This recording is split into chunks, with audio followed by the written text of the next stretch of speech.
estamos iniciando un programa más del instructivo. Vamos a esperar a que se junten ahí un par de ojitos más, a que empiece a llegar la gente. La verdad es que es un tema que es muy interesante, que es muy importante que conozcamos todos, porque nos concierne de alguna u otra forma. Y es que las evaluaciones neuropsicológicas, aparte de ser desconocidas, tienen mala fama, ¿no? Solo llevamos a los niños a evaluación cuando hay algo malo, cuando hay algún problema, cuando hay alguna situación o cuando nos canalizan de la escuela.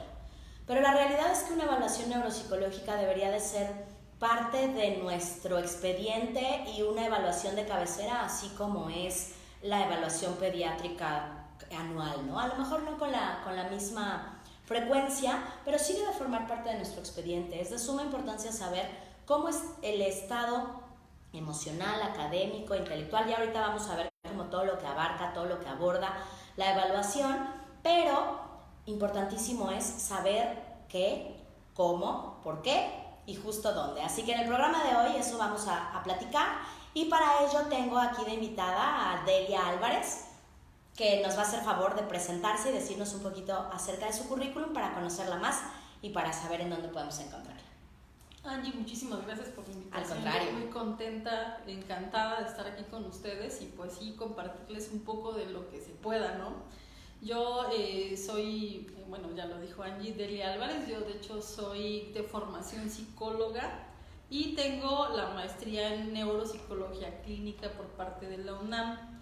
Me he dedicado pues en general a trabajar con pacientes neurológicos, ya sean niños, adultos, adolescentes, y pues también en el ambiente hospitalario con pacientes psiquiátricos. Y pues actualmente tengo un consultorio privado, y también estoy dando consulta en el Hospital San Ángel Patriotismo.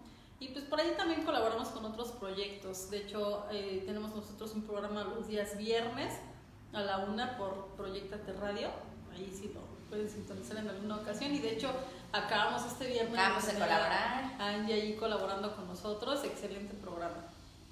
Por ahí lo compartimos aquí en la página de Instruyendo, así que si le dan scroll en la pared ahí en las publicaciones de Instruyendo, se van a encontrar con la oportunidad que tuvimos de hacer este programa de radio con la maestra Delia. Así es, trastornos de aprendizaje. Para trastornos de aprendizaje, justamente. Y es que bueno, en este camino y en esta historia pues hay mucho que converge entre su expertise, la nuestra en cuanto al trabajo con personas neuroatípicas. Y bueno, pues de lleno en el tema, maestra Delia, platícanos qué es, empezando por qué es una prueba neuropsicológica, porque creo que muchos desconocen el tema. Es que me tengo que remitir a un poquito antes, porque desafortunadamente muchas personas no conocen lo que es la neuropsicología. Claro. No saben lo que es el neuropsicólogo, qué hace. Ni siquiera, incluso algunos colegas psicólogos saben mucho exactamente del campo. Nosotros estamos mucho más apegados al área médica. De hecho, para formarnos como neuropsicólogos tenemos que hacer una residencia médica como tal.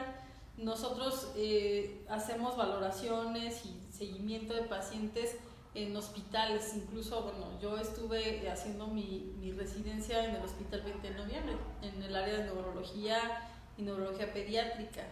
Entonces, pareciera que es muy nueva, sin embargo no es así. Tiene muchos años de existir la neuropsicología como disciplina, y que de hecho se conformó teniendo como base a la neurología y a la psicología cognitiva. O sea, tiene muchísimos años. De hecho, la neuropsicología comenzó por la necesidad que había de dar la atención a los heridos de guerra.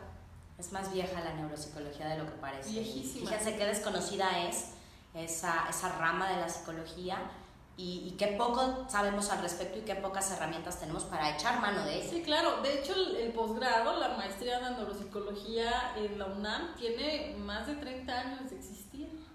Imagínate. Tiene muchísimos años, y en el ámbito hospitalario pues tiene también muchos años que existe, pero bueno, desafortunadamente nada más la tenemos en algunos hospitales de tercer nivel, y en algunos otros hospitales pues no existe. Y la mayor parte de personas que tú puedes encontrar que lleven a cabo este trabajo, que de hecho es de alta especialidad, los encuentras a nivel privado. Así es. Así es como funciona, es la neuropsicología. De hecho, la neuropsicología, dentro de la psicología, tiene un enfoque médico. Entonces, se encarga básicamente de establecer la relación que existe entre el sistema nervioso y la conducta, las emociones de una persona. O sea, tiene un campo de aplicación muy amplio. Una valoración neuropsicológica, vamos a entrar mucho en el campo clínico, pero bueno, antes pueden ustedes saberlo, ¿no? La valoración neuropsicológica es muy importante, por ejemplo, en el área de investigación. Así es. Si nosotros queremos saber cuáles son los efectos de un fármaco sobre las funciones mentales, lo que tenemos que hacer es una valoración neuropsicológica. Entonces, las valoraciones neuropsicológicas se utilizan mucho en el campo de la investigación, tanto médica, farmacológica, psiquiátrica. Y si, por ejemplo, se va a intervenir a un paciente, por ejemplo, que le van a hacer una cirugía de epilepsia, alguna cirugía, por ejemplo, cualquier cirugía que tenga que ver con un tumor, cualquier cirugía, cualquier proceso quirúrgico que comprometa el sistema nervioso, va a implicar una valoración neuropsicológica. ¿Y cuántas veces se lleva a cabo eso? Lamentablemente, bueno, en el ambiente hospitalario sí, pues sí se lleva a cabo. Pero como dices, de nivel alto, porque no es siempre. De hecho, incluso hay hospitales de tercer nivel que tienen la valoración y el seguimiento por parte de neuropsicología como algo protocolario. Claro. Por ejemplo, para los pacientes con epilepsia, con esclerosis múltiple, si tenemos a un pacientito que tuvo un ataque cerebral, un accidente cerebrovascular, entonces se tiene que prácticamente, forzosamente, aplicar una valoración neuropsicológica porque generalmente se ve comprometido el lenguaje. Así es. El lenguaje y algunas otras habilidades como la motricidad, la capacidad perceptiva, un montón de cositas, ¿no? En los pacientes psiquiátricos también vemos alteraciones neuropsicológicas bastante importantes y, por ejemplo, los que son consumidores crónicos de sustancias, alcohol, incluso cigarro, también van a tener alteraciones neuropsicológicas importantes que nosotros no vamos a ver hasta que tengan una valoración bien hecha. Exacto. Tú puedes de pronto, como persona, darte cuenta, oye, es que de pronto se le empiezan a olvidar mucho las cosas, ¿no? Y no saberlo porque no estás comparándolo con las personas de su misma edad. Así es. De hecho, ahora que hay mucho avance pues en el tratamiento, en el manejo que se le da a las personas de la tercera edad, en la vejez, los pacientes sí, las personas que van teniendo un deterioro requieren una valoración neuropsicológica. De hecho, es muy necesaria para llevar a cabo o para establecer pues un diagnóstico diferencial en los casos de demencias, que ahora bueno son trastornos neurocognitivos. Así es. También son muy importantes en el caso de los niños porque los casos de aprendizaje, que fue lo que hablamos el viernes, los casos de trastornos de aprendizaje, los casos de autismo, los casos de trastorno por déficit de atención y algunos otros trastornos del neurodesarrollo implican alteraciones a nivel cognitivo de las funciones mentales, disminución del neurodesarrollo, disminución de habilidades básicas como el lenguaje, como por ejemplo la habilidad visomotriz, ¿no? De poder hacer trazos, de poder escribir, de poder dibujar, de poder pintar, o simplemente la habilidad de hacer razonamientos, ¿no? Así es, percepción, todos los procesos básicos del pensamiento que tienen que estar implícitos para que el desarrollo de un niño se lleve a cabo de manera congruente y oportuna, tienen que ser evaluados por un neuropsicólogo. Y entonces de pronto tenemos como 1.000.000 de dudas, y es que tenemos bajo rendimiento escolar o tenemos alta distracción, pero no me caben criterios de TDAH o de TDA, pero es que tenemos ausencias, tenemos fallas y no se han detectado y no hemos llegado al neurólogo, y el pediatra a lo mejor lo achaca a falta de límites de conducta, lo achaca a falta de madurez en el desarrollo, pero realmente no nos damos cuenta que es un periodo o que es un tiempo valiosísimo en el que se podría llevar a cabo una intervención y no se está haciendo porque no hay una valoración, una evaluación neuropsicológica que nos diga qué y cómo es lo que hay que hacer. Sí, dijiste un punto clave, porque para poder trabajar en la intervención primero se requiere tener una buena valoración. Nos encontramos muy malas prácticas porque desafortunadamente a muchos pacientes ya los meten a terapia sin saber exactamente cuáles son los síntomas más importantes que se deben de tratar. Exactamente. Entonces, y yo se los digo a mis pacientes, ¿no? Antes de poder iniciar algún proceso de intervención, primero necesitamos estar seguros de qué es lo que está ocurriendo. Ok, tienen todos los marcadores de TDA, sí, pero es que la atención no es un proceso único, ¿no? O sea, implica muchas situaciones.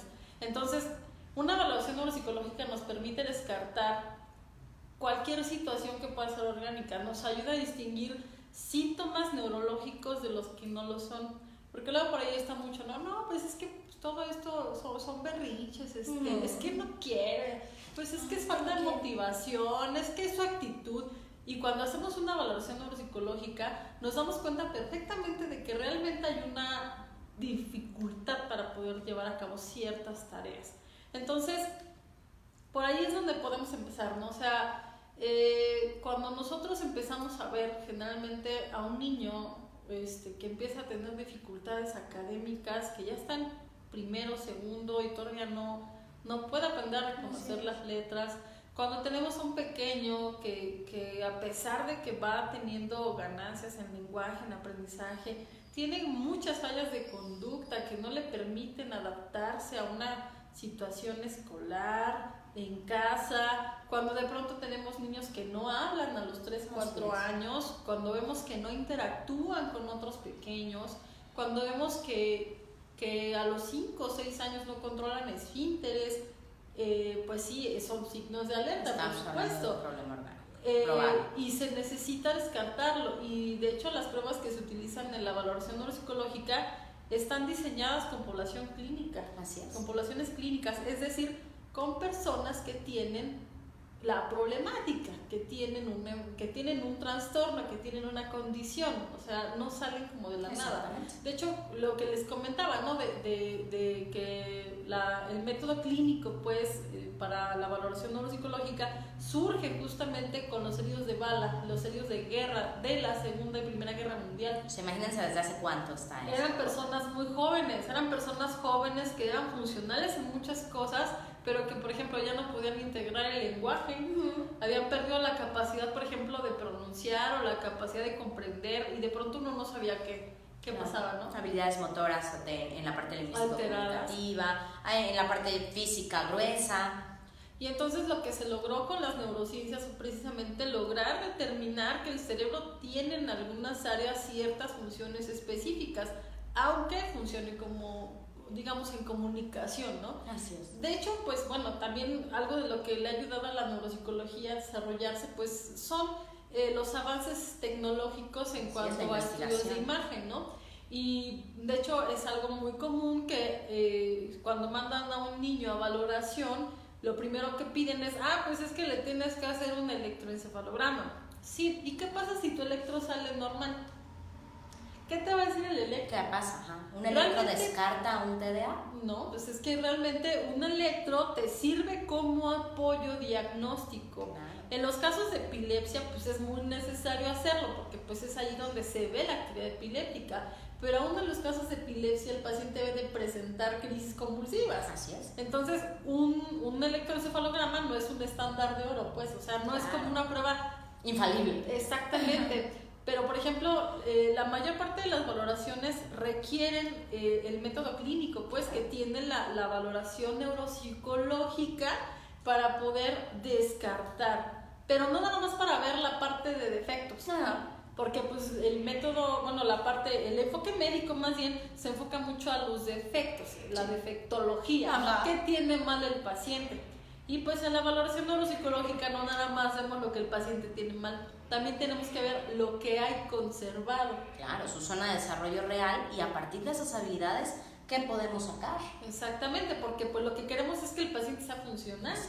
Lo que queremos es que el paciente tenga cierto nivel de independencia, que pueda, por ejemplo, encargarse de su autocuidado. Cuando hablamos de personas adultas mayores, cuando hablamos de personas que tienen una lesión cerebral, cuando hablamos de personas que tienen alguna enfermedad neurológica, entonces necesitamos apoyar que esa persona, con lo que tiene todavía de funcionalidad, logre tener cierto nivel de autonomía, calidad de vida. Por ahí usa mucho el término. Y en el niño lo que tenemos que lograr es encontrar aquellas habilidades que potencialmente se pueden desarrollar mucho mejor y ver los métodos por los cuales lo vamos a hacer, que creo que esa es una de las partes en el aspecto clínico de la valoración neuropsicológica sumamente importante. Así es. Porque pues, o sea, ok, y ya fueron conmigo, ya hicieron una valoración, ya sabemos que tiene autismo, ya sabemos que su dificultad mayor es en autorregulación, que no se puede controlar a nivel control de las emociones. Ok, ¿qué sigue? Y entonces la valoración neuropsicológica también nos permite diseñar una intervención adecuada. Si tu paciente no tiene nada, ¡qué padre! Pues a ver qué me invento, ¿no? ¿Y qué le trabajo?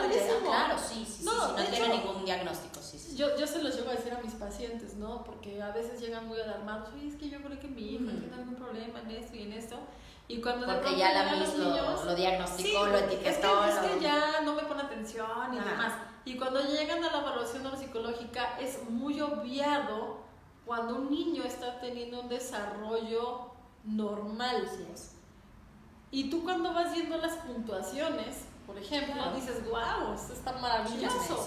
Porque lo que tú ves, y yo se lo digo, o sea, la idea en las valoraciones es que te vaya bien. Claro. No que te vaya mal. No que te los pliegues, claro. ¿Qué es, maestra Delia, una prueba estandarizada? ¿Qué significa que sea estandarizada? Y ahorita que decías esta medición y esta comparación, ¿qué significa? Lo que pasa es que nosotros, digamos, tenemos como ciertas habilidades esperadas, ¿no? De acuerdo a nuestra edad y a nuestro nivel escolar o laboral. Entonces, todas las personas que son de mi edad, ¿no? Que ya pasamos unos cuantos poquitos. Y que además de todo, personas que tienen el mismo nivel académico que yo, por ejemplo, tenemos cierta habilidad matemática o tenemos cierta habilidad de lenguaje. Prácticamente cualquier persona de mi edad, de mi nivel académico, puede elaborar un discurso como el que yo les estoy dando. Entonces, ¿qué pasa si una persona no lo puede hacer? Si una persona, exactamente, si una persona no puede elaborar un discurso como el que yo estoy elaborando, teniendo mi mismo nivel académico, mi misma edad, y se supone mi misma, digamos, normalidad, salud o como le llamo, pues entonces estamos hablando de que esa persona que se sale de lo que todos de esta edad podemos hacer, exactamente, se va saliendo como de esos parámetros. El promedio, digamos. Exactamente. Yo sé que hay muchos especialistas, muchos campos, enfoques de la psicología, pedagogía, que están peleados con la normalización, ¿no? Pero la verdad es que es muy necesario que se tenga porque de algún lado tenemos que partir. Por supuesto, es justo a lo que iba. Mucho nos topamos con, sobre todo en edades tempranas, en la maternidad, que dicen, es que no compares. Es que es el único parámetro real que tienes como mamá para darte cuenta que hay algo que no está funcionando. Y es inevitable. Y de verdad, se los digo, no es malo. Comparar no es malo. Comparar es una parte de análisis en donde nos vamos a dar cuenta que algo está fallando. Y si nosotros como mamás ya lo percibimos, porque creo que a veces antes del pediatra, antes de la maestra, antes de cualquier especialista, las mamás tienen un buen ojo y un buen instinto para saber que algo anda mal. No siempre, no en todos los casos, pero las que recurren son ellas. Y lo primero con lo que se encuentran o cuando piden algún consejo en los grupos de Facebook, en diferentes lados, lo primero que se encuentran es no compares, cada quien su ritmo, cada quien su tema. Entonces, ¿para qué existen las tablas de desarrollo? Entonces, ¿para qué existe la estandarización? Entonces, ¿para qué existen las tablas comparativas de análisis? Justo para saber y determinar si bien todos los niños llevan su ritmo, todos los niños tienen sus procesos de desarrollo, eso está tomado en consideración en los factores de medición de estas pruebas. Importantísimo es que no tengan miedo a comparar, que no tengan miedo a localizar que hay alguna situación que se está presentando y que no tengan temor en acercarse al especialista ideal. De pronto nos paralizamos, de pronto es más fácil quedarnos a lo mejor con el no, mejor no, seguramente lo va a aprender y cuando tenga 6 años va a aprender a hablar porque su primo fulano a los 6 años aprendió a hablar. Híjole, sí, pero si puedo hacer algo como mamá antes, si puedo darle las herramientas para que lo logre de una manera más sencilla, a lo mejor no tan caótica, no tan tan así escabrosa, lo voy a hacer.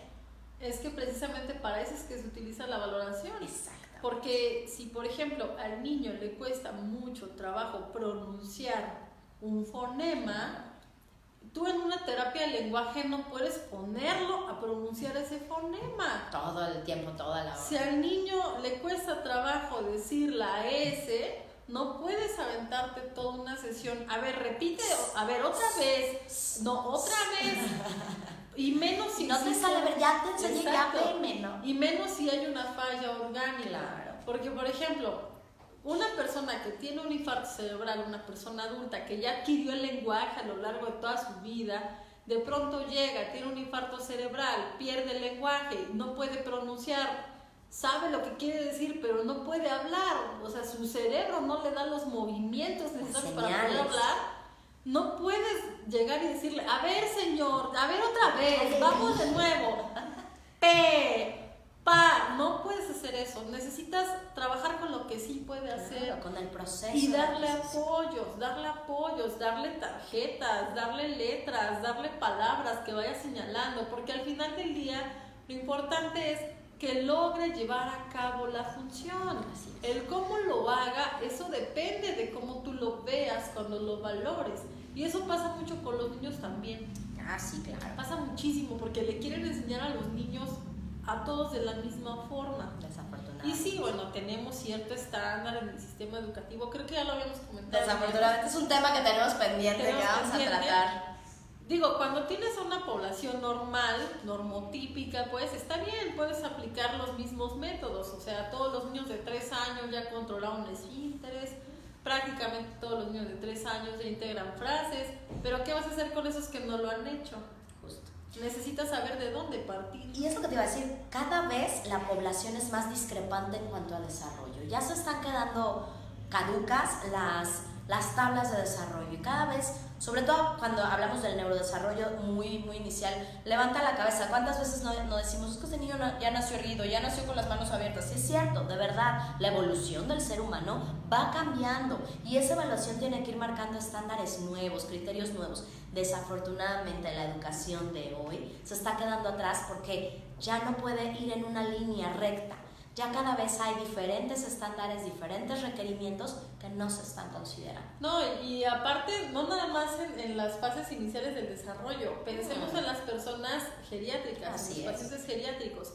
¿Cuántas veces no hemos utilizado el término, lo seguimos utilizando, los médicos lo siguen utilizando, el término demencia senil? Ese término ya es obsoleto, ya no funciona, ya no se tendría que utilizar, porque entonces das por hecho que el hecho de que tú seas una persona de edad adulta, de edad avanzada, automáticamente te va a hacer perder, digamos, las habilidades cognitivas, y no es cierto, eso no funciona así. Actualmente, gracias justamente a las valoraciones neuropsicológicas que son más sensibles, a los avances en estudios de imagen, a la cantidad que se da de investigación a nivel de la neurología, etc. Bueno, hay mucho. Claro, todo lo que hay. Lo que se ha logrado es saber que las demencias tienen diferentes orígenes.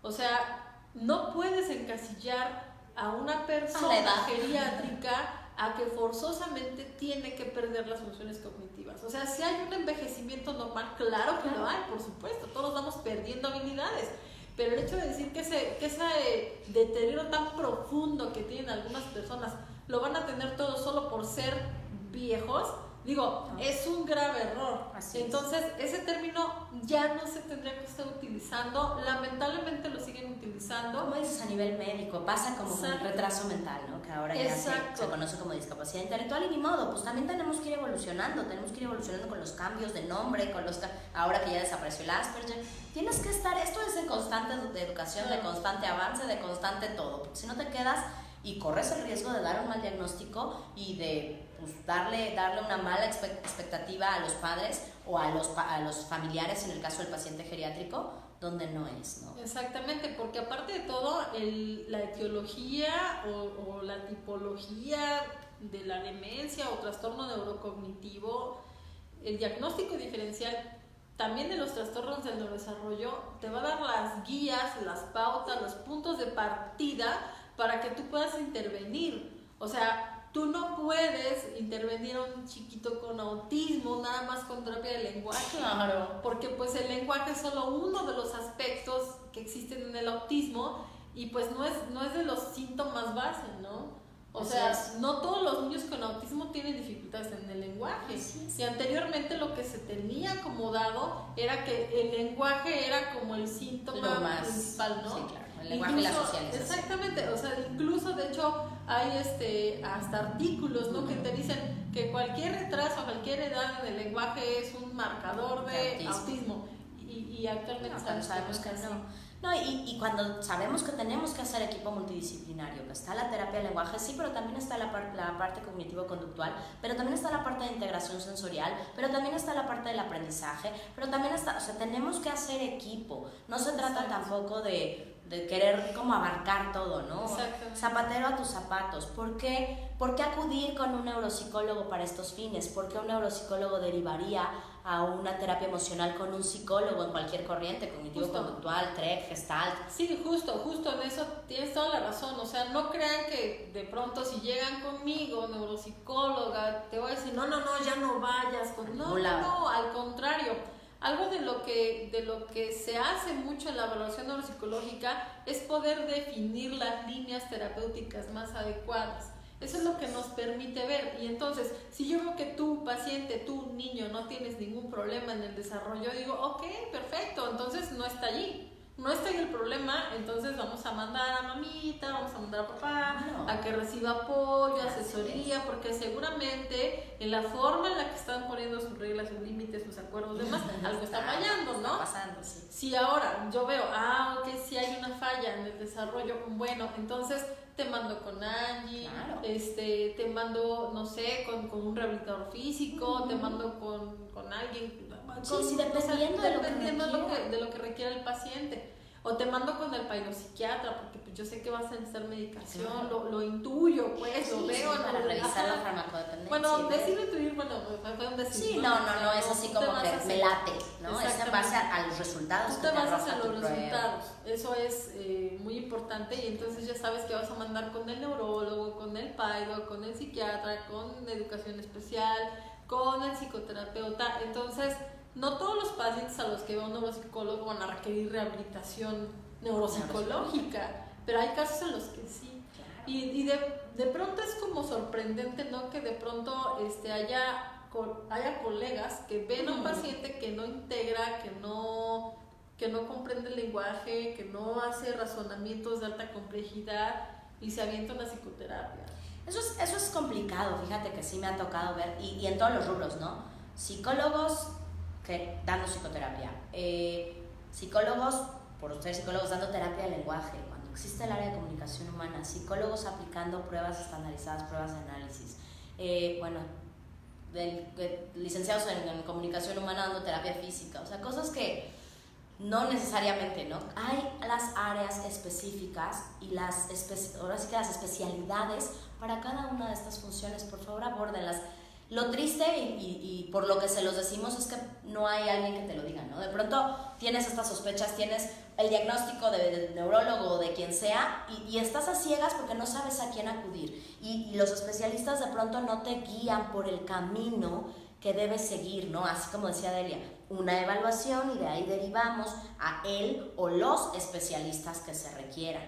Entonces es súper importante que lo tomen en consideración para que los análisis clínicos que se hagan, si nos enfrentamos a que las maestras del salón de clases dicen es que seguro es hiperactivo y seguro tiene, de hecho nos platicaba por acá Estrella que ella a su hijo se lo diagnosticaron con TDAH e hiperquinesia a los 3 años y le fue mucho más fácil ayudarlo y ayudarse ella a entender qué estaba pasando con su hijo. Ya tiene 18 años y sigue. De hecho, justamente en la experiencia que tengo haciendo valoraciones, a veces te toca dar las malas noticias, sí.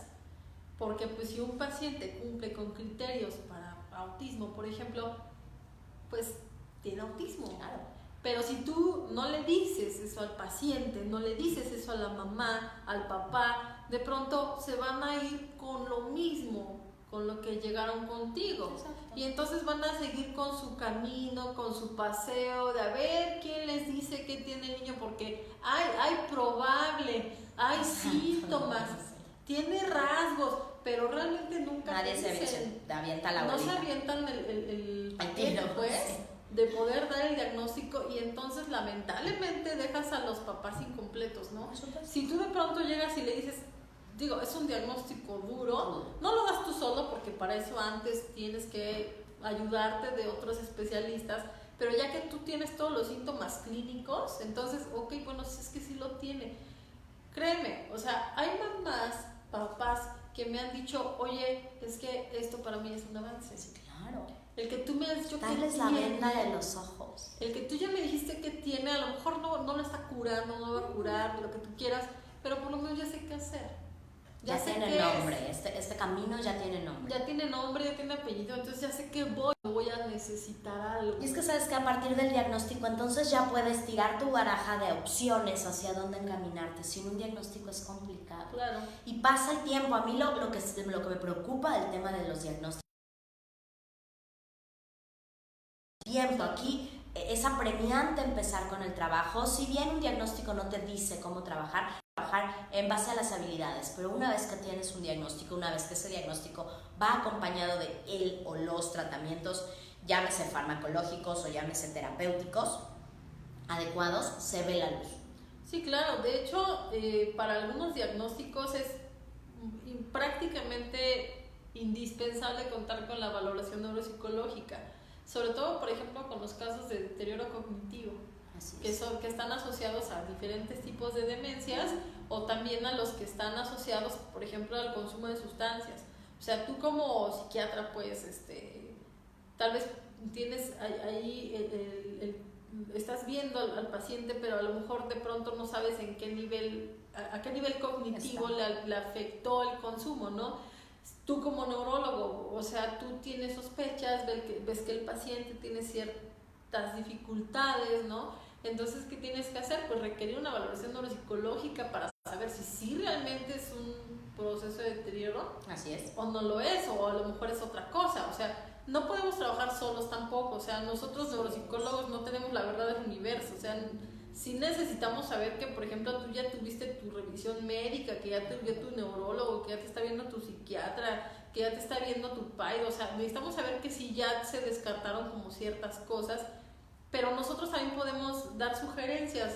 Oye, mira, es que yo creo que también tiene esto, pero te lo mando porque este es tu campo. Así es. Entonces ahí viene el trabajo que se tiene que hacer en conjunto, ¿no? Ahí es donde es importante dejar de lado los egos, dejar de lado los celos profesionales y echar mano de los especialistas que tenemos. Se trata de hacer mancuerna entre profesionales, entre especialistas, para sacar adelante a las familias que tengas enfrente de ti. No se vale querer acaparar y querer quedar y, ay no, cómo se lo vaya a quedar de ella, ¿no? O al revés, ¿no? Se lo vaya a quedar. No. O sea, la realidad es que estamos, y la ética el profesionalismo de los especialistas habla por ese camino.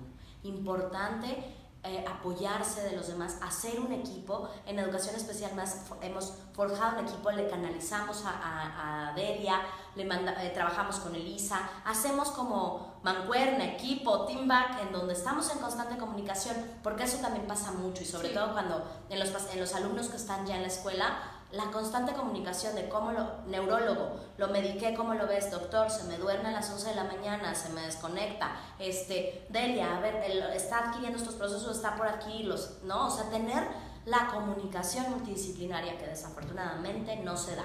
Y si esto se debería de llevar a cabo desde una vía de especialista a especialista, de consultorio a consultorio, debería hacerse también desde la escuela. Y bueno, ahí nos metemos de nuevo al tema en el que el embrollo es que el tema es cabroso, ¿no? Sí. De que lamentablemente no se cuenta a nivel educativo con herramientas tan necesarias como esta, porque de pronto al niño que tiene déficit de atención, al niño que tiene trastornos de aprendizaje, lo mandan a UDI. En UDI no siempre las personas que están a cargo son especialistas, no tienen justamente la capacitación. Fíjate que yo me encontré con algo muy curioso, y creo que eso habla lamentablemente muy mal de cómo estamos en ese sentido, el porque proceso educativo. Porque, por ejemplo, en alguna ocasión fuimos a trabajo social a dar un curso, ¿no? Y yo impartí el curso de bases biológicas de la conducta. Y de pronto cuando le dices a alguien, bases biológicas de la conducta, te quedas, ¿de qué? Sí. Y obviamente pues ya les expliqué, ¿no? Todo el rollo, porque finalmente se trataba de eso, ¿no? De entenderlo. Y entonces, cuando hablamos de un proceso, de un trastorno del neurodesarrollo, un trastorno de aprendizaje que tiene un origen orgánico, estamos remitiéndonos sí o sí a las bases biológicas de la conducta, del desarrollo. Y entonces, si las personas que se van a encargar de llevar a cabo la supervisión, apoyo, demás, de esos casos en las escuelas, y cuando los ves en su formación, porque no eran alumnos de primer semestre, eran personas incluso egresadas, de pronto te das cuenta de la debilidad que hay. Por supuesto. Y también un poco desde el otro lado de la moneda de esta injusticia, ¿no? Me ha tocado ver en UDI trabajadoras sociales dando el apoyo psicológico, neuropsicológico, de educación especial, de lenguaje. Espérate, pues es que no tienen la formación. ¿Dónde está la selección, no? Ahora que está el nuevo modelo educativo, ¿no? Que por ejemplo la parte socioemocional y etc., que ya son curriculares. Claro. Pero pues lo tiene que dar la maestra que toda su vida dio clases de lectura. No o por ejemplo los procesos de adquisición de la lectura, ¿no? O sea, tú vas a ser la maestra, el maestro del club de lectura, pero entonces tú desconoces la vía léxica, la vía fonológica de la adquisición, de los procesos básicos del pensamiento, ¿no? El trabajo previo, memoria, atención, concentración, análisis, síntesis, seriaciones, secuenciaciones. Y de pronto no lo sabes y no están obligados, pero entonces ahí el problema es de cómo se está haciendo, digamos, la asignación bueno, o sea, que no cuentan con apoyo. Y de pronto te topas con cualquier escuela, porque ya ni siquiera puedo hablar de públicas o privadas. Claro. Llegas a la primaria, cuarto de primaria, y te toca oír leer a los compañeros y te quieres dar de topes contra la pared. No, de hecho, justamente hemos estado dando conferencias a nivel licenciatura y ahí nos hemos topado con que de pronto los chavos de primero, segundo de licenciatura, y hablemos de universidades de alto nivel académico, y de pronto pues están desertando porque no pueden con las materias, porque no entienden, porque o sea, sí, les cuesta mucho trabajo, ¿no? Porque no saben hacer análisis, síntesis de una lectura, bueno, de redacción y ortografía ya ni hablamos, ¿no? Claro, y bueno, ¿y qué tiene que ver la neuropsicología en todo esto, claro, no? Pues finalmente la valoración neuropsicológica también nos permite hacer un tamizaje, una caracterización de un perfil intelectual, ¿no? Y lo dijiste muy bien cuando iniciamos, ¿no? Como que tenemos la idea de que la valoración neuropsicológica nada más se le va a hacer a una persona que ya no habla, o que tuvo infarto, o que lo que sea, ¿no? Pero no. Lo cierto es que una evaluación neuropsicológica se le puede hacer a cualquier persona. Si tú quieres saber cuál es tu nivel de rendimiento, no sé, en memoria, si tú quieres saber cuál es tu real estilo de aprendizaje, sí, o sea, puedes hacerlo, incluso en términos preventivos, ¿no? Así es. Porque pues ya hablamos, ¿no? Tenemos por la misma edad, a veces vamos perdiendo habilidades, de pronto ya no tienes la misma retención que tenías hace 10 años, y entonces ya no te dan el curso, que ya tienes, estás tomando un diplomado, no sé qué, pero ya no captas igual, ya no, o simplemente que sabes que tu abuelito tuvo Alzheimer, que tu mamá tuvo Alzheimer, o lo que quieras, alguien que haya tenido alguna patología que sea tu familia directa, pues entonces crónico-degenerativa, tienes un cierto grado de predisposición. Y de hecho lo que se ha descubierto, por ejemplo, con procesos degenerativos como los casos de Alzheimer, es que empiezan desde mucho antes de que empiezan los síntomas más profundos, ¿no? Así es. Y como no estamos acostumbrados a de rutina hacernos una valoración neuropsicológica, pues entonces no lo sabemos. No lo sabemos, nunca llegamos a eso. ¿Cuánta gente de verdad llega a edades adultas? De hecho, justamente yo hice mi tesis de maestría con pacientes con esclerosis múltiple. Y de hecho, bueno, aquí sí comento, ¿no? En alguna ocasión los mismos profesores del posgrado, los mismos neuropsicólogos ya formados, te llegaban a decir, oye, ¿tú qué vas a hacer con pacientes con esclerosis múltiple? ¿Qué puedes hacer? ¿No? O también te lo llegaban a decir con pacientes con epilepsia. Sí, pues, ¿para qué vas a trabajar con pacientes con epilepsia? ¿A poco le vas a curar la epilepsia? No, porque esas son las dudas, esas son las inquietudes. ¿Sabes? Lo cierto es que trata de eso. Lo cierto es que, por ejemplo, con la experiencia que tengo trabajando con esclerosis múltiple, para la parte diagnóstica, la parte de apoyo que se requiere, digo, nunca vas a sustituir, pues, obviamente, al tratamiento, por supuesto, pero pues algo de lo que incapacita mucho a una persona con una enfermedad neurológica es precisamente las alteraciones que pueda tener a nivel mental. Así es. Si tú, y lo vi con pacientes con esclerosis, que en algún momento posiblemente hagamos un programa de eso, sí, ¿no? Sí. Son personas que posiblemente tengan un puesto directivo, son personas que tienen un puesto de alta demanda, son personas con doctorado, son personas con maestría, y de pronto empezaron con fallas, ¿no? Al momento de retener, al momento de poder llevar a cabo ciertas actividades, que de pronto ellos se quedaban así, ya no puedo, ¿no? Y de pronto decían ellos mismos por iniciativa propia, algo está pasando.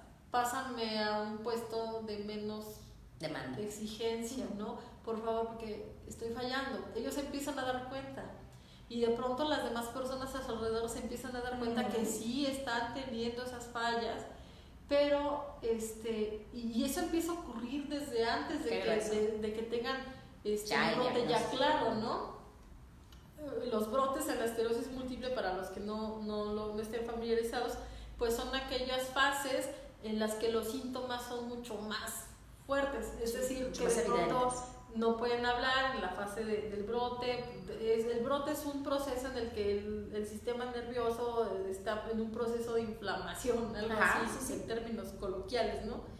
Y en ese momento el paciente puede tener alteraciones visuales, alteraciones del lenguaje, debilidad muscular, de movimiento. Y el problema es que ya tenían una pérdida previa, ¿no? Así es. Y no lo saben porque pues no hubo una valoración. Entonces, sí, digo, a nosotros que más nos encantaría que las personas supieran lo que se hace con una valoración neuropsicológica. Claro, y que llegan en fases tempranas. Ahorita que comentas eso, ¿cuántas veces llegan ya después de muchos brotes donde el deterioro ya es mayor y donde si se hubiera llevado una intervención tiempo antes, hubiéramos tenido mayores? Exactamente, ganancias. Y aparte el manejo, ¿no? No sé si en alguna ocasión yo he llegado a comentar en Sinapsis, ¿no? Que en alguna ocasión una paciente ya la manda a neurología y hacemos la valoración y resulta que ella desde los 20 y tantos años empezó con síntomas depresivos y así, ¿no? Y entonces todo el tiempo estuvo en psicoterapia, la estuvieron tratando con antidepresivos justamente, y cuando ya llega la valoración neuropsicológica, cuando llega con nosotros, porque la mandó a neurología, pues era una persona que ya estaba en una fase avanzada de una demencia. Claro. Y que es un tipo de demencia que le da a personas jóvenes. Se llama frontotemporal. Por ahí está el título. Entonces ya estaba en una fase avanzada de una pérdida cognitiva importante, que ya no podía trabajar, que sus alteraciones de comportamiento eran muy fuertes. Y yo sé que a lo mejor el hecho de que tenga la valoración pues no va a evitar que tenga ese proceso, ¿no? Pero lo que puedes hacer es que la pérdida que el paciente va a tener sea menor. Eso es lo que sí puedes hacer, y que sea menor rápida. Exacto, rehabilitar algunas funciones, evitar el deterioro. No vamos tras una cura, vamos tras una mejor calidad de vida. No les vendemos cura, les vendemos calidad de vida. De hecho, hay una diferencia sustancial en cuanto al desarrollo, en el caso de los niños y en las personas adultas. En el caso del manejo por parte de la rehabilitación, ¿no? En un niño lo que vas a hacer es ganar, en un niño vas a acumular. Así es. En un niño vas a incrementar en sus procesos. Habilidades. En un adulto lo que vas a hacer es recuperar lo que perdió. Y entonces esa es una de las finalidades. A veces cuando, por ejemplo, estamos haciendo proyectos de investigación que implican la rehabilitación en casos de deterioro, pues en términos estadísticos, no, pero pues tú medías, ¿qué? O sea, no avanzó nada estadísticamente. Yo, a ver, es que no es así. el proceso o la utilidad de la rehabilitación neuropsicológica en el caso del deterioro es que tu paciente no se deteriore más. Exactamente. O sea, equilibrar el hecho de que empezó con 5 y termina con 5 es el éxito de la terapia. Claro. Exactamente. Y de hecho quería abundar un poquito en la pregunta inicial, porque tú me comentabas de exactamente qué eran las pruebas, ¿no? Y ya me fui como a la parte ya como más contextual. Pero allí yo le he dicho en muchas ocasiones, y no me voy a cansar de decirlo, pero el simple hecho de aplicar pruebas neuropsicológicas no te hace neuropsicólogo. Claro, no, y aparte de todo, no basta con que tú sepas aplicar una prueba, porque aplicar una prueba cualquiera puede. Claro, la interpretación. La interpretación, todo el bagaje que debes de tener a nivel teórico, el conocimiento de cómo funcionan los procesos mentales. La experiencia, el ojo clínico, el que eches mano a tus especialistas. Exactamente, esa sensibilidad, ese ojo clínico, esa capacidad de integrar, de analizar, pues es que esa no te la va a dar el simple hecho de aplicar una prueba. Por supuesto, Karen. De hecho, las pruebas son solo una parte, ¿no? Sí, claro. Las pruebas son solo una parte y, por ejemplo, yo sé que las pruebas tienen una estandarización, pero cuando tú tienes la formación como neuropsicólogo, si por ejemplo el paciente no ve, no vas a aplicar una prueba de percepción visomotora. Sí, o sea, no puedes hacer eso. ¿Quieres evaluar el proceso de memoria? Ok, entonces hazlo de otro otras modo. alternativas. Si tu paciente tiene hipoacusia, tiene sordera, bueno, no vas a aplicar una prueba verbal. La de articulación. Es que justamente de eso trata el que tú hagas una valoración adecuada, que tú logres valorar el proceso que quieres encontrar de la forma en que te sea posible, porque tenemos muchos pacientes, los neuropsicólogos vemos a pacientes que tienen a veces muchos impedimentos. Así es. O sea, si tienes un paciente con ataxia, ¿no? Y que justo también ahí, no lo vas a poner a dibujar. Y que justo ahí también es donde no podemos evaluar a toda la población bajo la misma lupa. Eso es eso que dice la maestra Delia es de suma importancia, y eso justo es lo que pasa en las escuelas. Hay que aprender a observar habilidades y a partir de ahí, justo así es como funciona la neuropsicología. No se encarga, si tú echas ácido en un pedazo de pastito, se quema y se quema para abajo. Y la neuropsicología no se va a enfrascar a escarbar ese agujerito y a ver qué pasó con ese agujerito quemado. La neuropsicología va a abarcar todo el pasto que está alrededor y va a trabajar el abordaje para que el pasto que está alrededor se ponga hermoso, verde, suave, nutrido, maravilloso, y cubra ese hoyito, sin dejar esa parte, ¿no? Sin dejar como tampoco, ahí lo tapamos y ya quién sabe qué pase. Tampoco se trata de eso, pero sí es el todo y no abordar solo las partes, sino lograr habilidades a partir de las oportunidades, ¿no? Pensando en un análisis. Y sí, por supuesto que esa analogía que haces me parece maravillosa porque es cierto, o sea, entendamos que el proceso, más bien el sistema nervioso central, las células nerviosas no se regeneran. No son hasta ahora nadie nos ha dicho que se regeneren. Y entonces, y aunque se regeneren, ¿no? La regeneración o el incremento de conexiones nerviosas es poquísimo. Así es. A veces en los casos en los que la lesión o el nivel de deterioro es muy alto. Entonces debes de saber también ponerte un límite, ¿no? Por supuesto. Y si hay pacientes que tienen un daño muy, muy considerable, pues también no dar falsas expectativas, ¿no? Cuidar las expectativas de los papás. Pero pues sí dar un soporte. De hecho hay un término que se llama reserva cognitiva, que pues es todo lo que una persona puede adquirir, puede formar, que le va a ayudar a resistir el deterioro.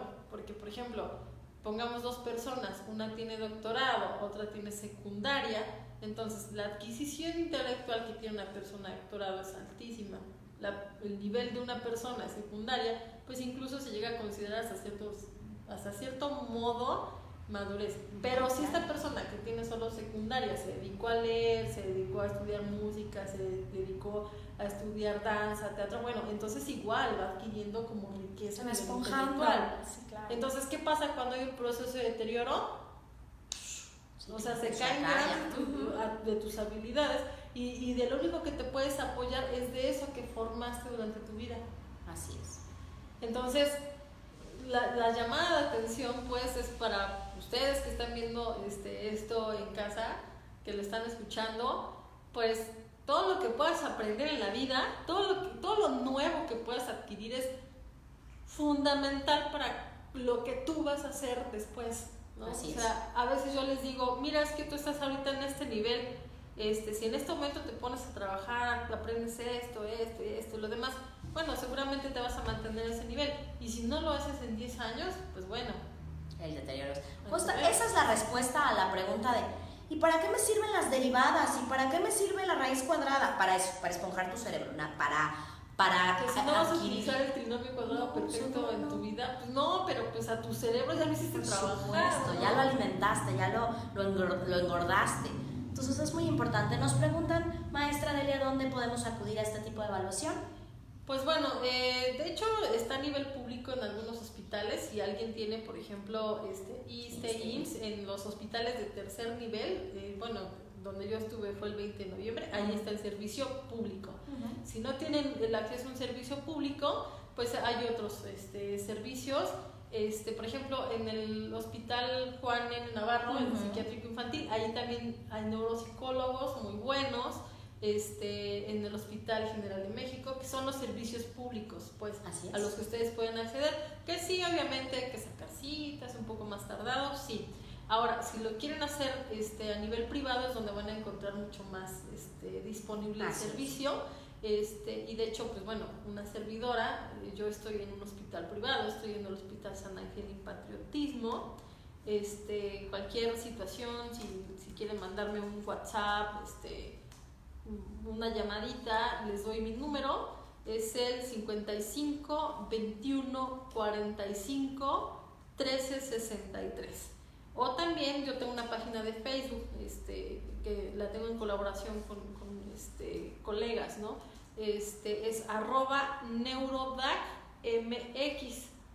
Ahí también pueden ustedes mandarnos un mensajito, demás. Seguramente en algún momento ustedes han visto a alguien que necesite esta información y lamentablemente no siempre lo saben. Entonces creo que es bueno que se lo digan, porque sí, lamentablemente, lo digo lamentablemente, sí, generalmente cuando las personas van a buscarme para que les haga una valoración es porque ya los mandó alguien. Así es. Me lo mandó el neurólogo, me lo mandó el médico general, pero muchas veces no saben, ¿no? No saben ni por qué están llegando contigo, así de rudo, ¿no? De hecho, ellos mismos tienen pacientes, tienen familiares que tuvieron un infarto, tuvieron familiares que tienen epilepsia, y entonces desconocen lo que hace el neuropsicólogo. Así es. Entonces, a pesar de que somos una disciplina con mucho sustento y con mucha tradición ya. Así es. Que de hecho, pues, o sea, el campo de aplicación de la neuropsicología es muy amplio. Desafortunadamente desconocido, pero que se tiene que abordar, que se tiene que tomar en cuenta. Pues maestra, muchísimas gracias por tu aportación, creo que es muy valioso. Por favor, ayúdenos compartiendo, ayúdenos a hacer que esta información llegue a más gente, a más oídos, a más cabezas, y que se pueda hacer un abordaje puntual, inicial, a buen momento, a buen tiempo. Muchísimas gracias por acompañarnos. Muchísimas gracias a todos los que nos mandaron saludos: Estrella Negra, Katy Morales, Lorena, Leslie Robles, Gloria, Brenda, Susana, Marce. Saludos a todos. Muchísimas gracias por estar con nosotros y nos vemos la próxima en un programa más del Instructivo. Bye, bye.